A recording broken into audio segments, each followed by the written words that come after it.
In this hyper-capitalist world that we live in, everyone and everything is trying to sell you something every single second of the day, which is one of the reasons why we're seeing absurd rates of people across the globe with less than $1,000 in their savings account. If you're watching this video, you may be one of them. So, to help you get financially ahead and start saving your hard-earned money, here are the 5 most common spending traps that people fall for and how to avoid them. Let's get into it. Impulse shopping is probably one of the most detrimental spending traps to our bank account, and it's one that almost every single one of us has most likely fallen victim to. On average, we're all spending an extra $3,000 a year on things we don't need and we are buying impulsively. Let's put that in perspective. Investing that money in an index fund returning 10% per annum on average would earn someone over $400,000 in compound interest over 30 years. Crazy, isn't it? And the problem is only going to get worse with our younger generations being more susceptible to impulse shopping. And who can blame them? We are living in an age where we are constantly being fed advertisements on every device, on every platform, 24/7.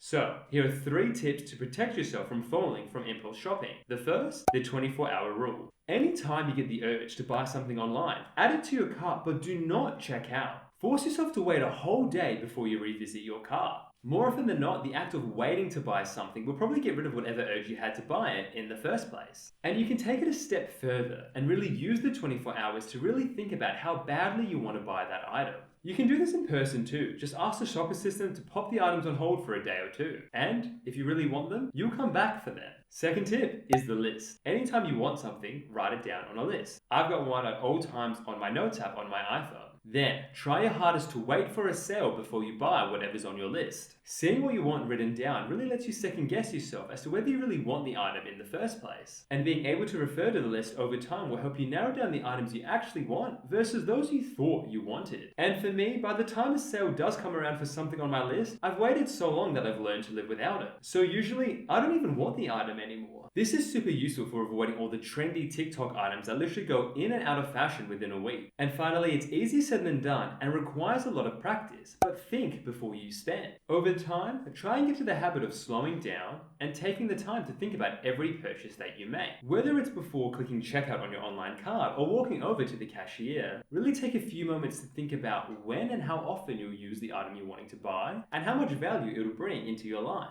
After a while, you'll find that you'll slowly lose that materialistic urge and only spend your money on things that will bring you a lot of joy and that you'll get a lot of use out of. Unfortunately, all of us have been caught up in trap number 2. There's literally no way to escape it. Want to take a breath of fresh air? That'll be $9.99 a month. Jokes aside, the subscription-based business model has not stopped booming, and it can genuinely feel like you can't do anything without a monthly subscription. And look, a subscription for a product or service that you use is not the issue. What is the issue is that a third of Americans are actively paying for a service they don't actually ever use, which is exactly what these businesses want. So much so that they make all these consumers jump through all these crazy hoops before they're able to cancel, leaving more and more of us feeling pressure to hold on to the subscriptions we don't even want. But no more. Here's how we're going to get ourselves out of it. First, I want you to write down every single subscription that you have. If you can't remember them all, go through the transaction history on all of your bank accounts. You may even find 1 or 2 that you didn't even realize you were still paying for. Second, for every single subscription that you're paying for, ask yourself how often you're using the service, what you'd be missing out on if you lost access to it, and if it's really worth what you're paying for it. For anything that you're not regularly using or getting any real value from, it's time to cancel. If you're like me, you're probably dreading having to make that phone call or fill out that online form.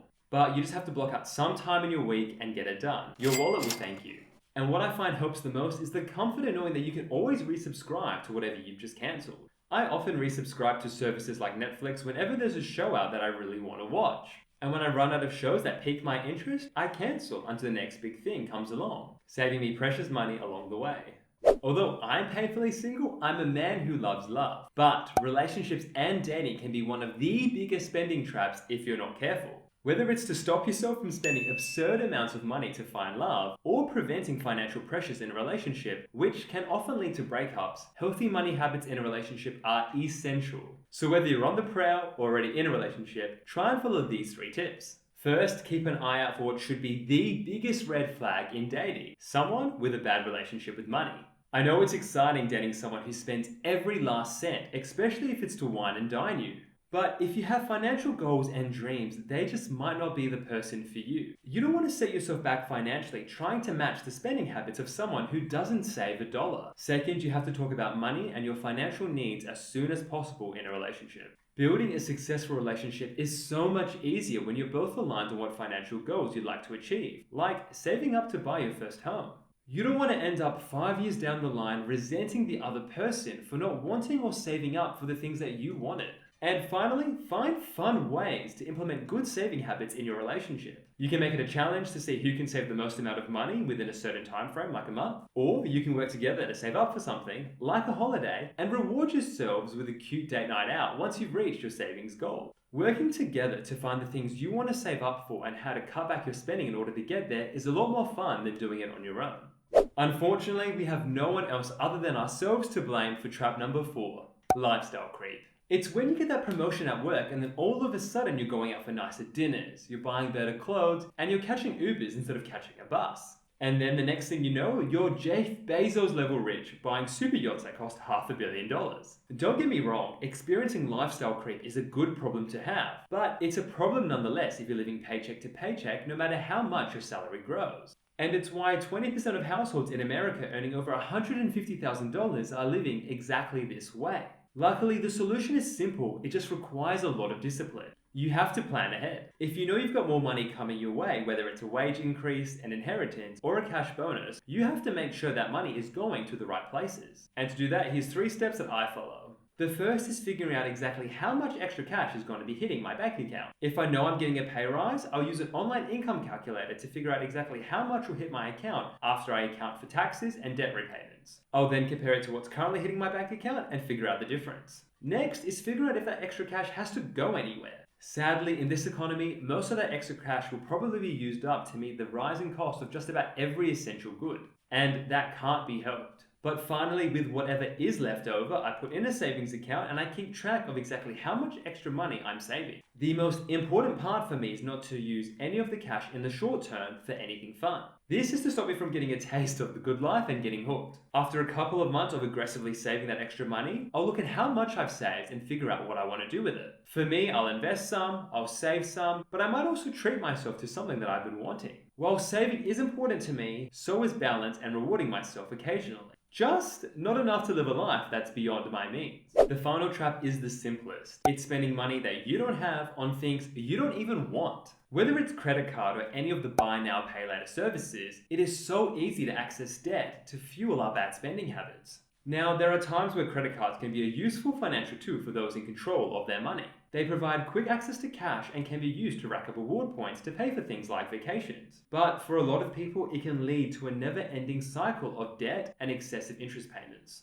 So the tip to avoid this trap is simple. Resist the temptation to get a credit card or any of the buy now, pay later services if you're only going to be using it for things that you want rather than things that you need. Building this resistance should hopefully be a little bit easier after watching this video and learning how to get those bad spending habits in control. After all, the less you spend, the less likely it is that you will need a credit card. And if you already have a credit card, try only using it for emergencies or essentials.